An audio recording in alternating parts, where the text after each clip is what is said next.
morning, Lincoln Lions, and happy Monday. Today we're going to talk about something new or different. We're going to talk about nonfiction. Now, I know you've talked about nonfiction stories with your teachers, so this is probably a review, but that's okay. So, what is nonfiction? Well, nonfiction tells you about something that's true. It's real. It includes true facts. It's not made up. Often has photographs. So in most or some nonfiction stories, it'll usually have photographs that somebody would have actually taken. It teaches you something. Usually in nonfiction books, I learn something new too. And they include text features. Now, text features are captions that go along with pictures or the heading at the top of the page, and usually it labels the pictures in the story. So in our story today, I'm going to have you be on the lookout for text features our story might have. So before I begin reading you the story, I want you to try to take a guess on what our story might be about today. So your first hint is you usually find them outside crawling around on the ground in the summer when it gets warmer out. You will also sometimes see them in kitchens, although you usually don't want them in your kitchen. But they love to come and find food that you might drop. Do you have any guesses on what it might be? Ants. Do you notice that this is a photograph? We said earlier that usually nonfiction stories have photographs that somebody actually took. So this is a photograph.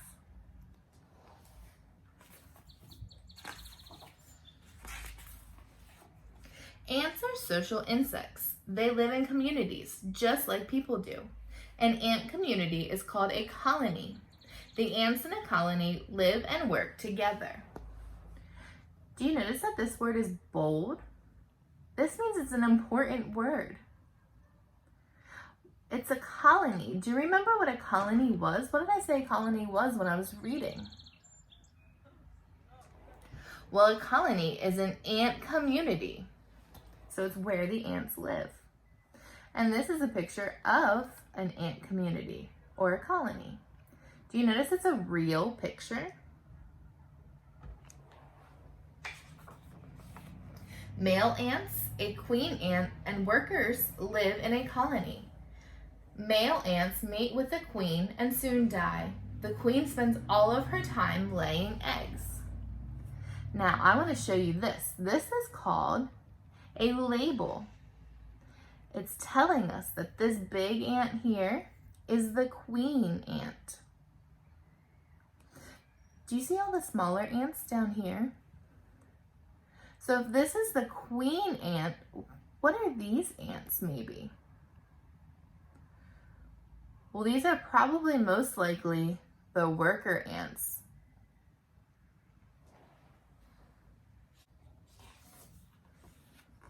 Most of the ants in a colony are workers. Workers are female ants. They gather food, they guard the colony from enemies, they work together to raise the young. You see the ants are helping to collect food? Have you ever dropped a piece of food on the ground and had an ant come to it later, or maybe right after you drop it? So, do you remember what the worker ants do? What do they do? Well, the worker ants, they gather food and guard the colony from enemies. And they work and raise the young ants. Workers build the colony's home. The home is called a nest. Workers dig in the soil with their legs. They carve out hundreds of rooms and tunnels connect the rooms. So this says inside an ant home. Here would be the tree trunk, and here's where you enter. And then sometimes you might see this, but when you get down there, there's so much down here. Here you have pupae. And here's needles and twigs to protect the outside of the colony. And then this is the queen and eggs. So these are all the eggs down here, way down here. And this is larvae. And then all of this black stuff around it is the soil. Do you remember what the home is called? A nest. The home is a nest. The queen lays her eggs in one of the rooms. Worm-like larvae hatch from the eggs. Workers clean and feed the larvae in special rooms.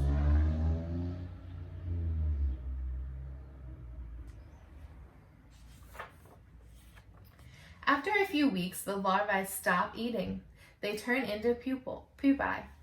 Some types of pupae wrap in silk cocoons. Soon the pupae turn into fully grown ants.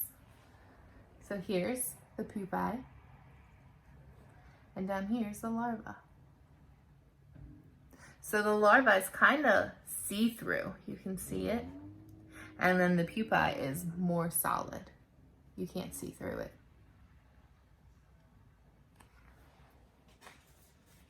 Oh, what is this called? What are these called? These are text features. They're labels. They tell you about the pictures. Like all insects, ants have 6 legs. Ants have 2 claws on the ends of each leg. With their claws, ants can climb up walls. They can even walk upside down. How many legs do ants have? 6. And then here on this page, there's a photograph showing you an up-close picture of an ant.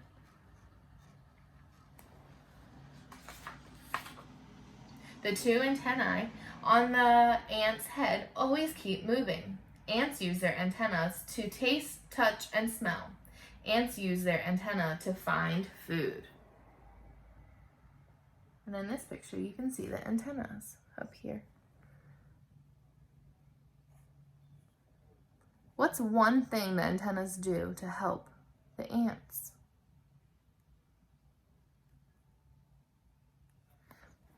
Well, it helps them taste, touch, and smell.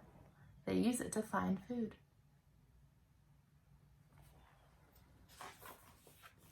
Ants may be small, but they are very strong. An ant can lift an object that is 20 times its own weight. So here you can see an ant carrying a big leaf.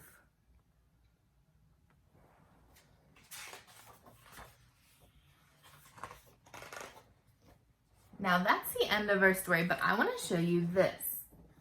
This is called a glossary. And the bold words here are all important words throughout our story. And after it is the definition. So our first word is antenna. It says feelers on the head of an insect or an animal. Next word was cocoons. Silk coverings some insects spin to protect themselves in the pupae state. Larvae, the worm-like second stage of growth of some insects. And then pupae, the third stage of the growth in some insects. And it says social, living with others in the organized community. So this is a glossary. Sometimes nonfiction stories have them at the end of them to explain the important words. And there's one other thing I want to show you in this story. It's on the last page. This right here and right here is the index. An index is sometimes found at the end of the story of a nonfiction story. It shows you, or it's actually, you know what? It's kind of like a table of contents, but instead of being in the front of the story, it's in the back of the story. So say I want to learn about cocoons. I'd find the word cocoons, and then I could turn to page 14 and read about cocoons. Or if I wanted to learn about the queen ant, I'd find the word queen, and I could go to page 6 or page 12. So this is sort of like a table of contents, but instead of being in the front of the story, it's at the end. So when it's at the end, it's called an index. Well, boys and girls, I hope you have a wonderful Monday. Bye!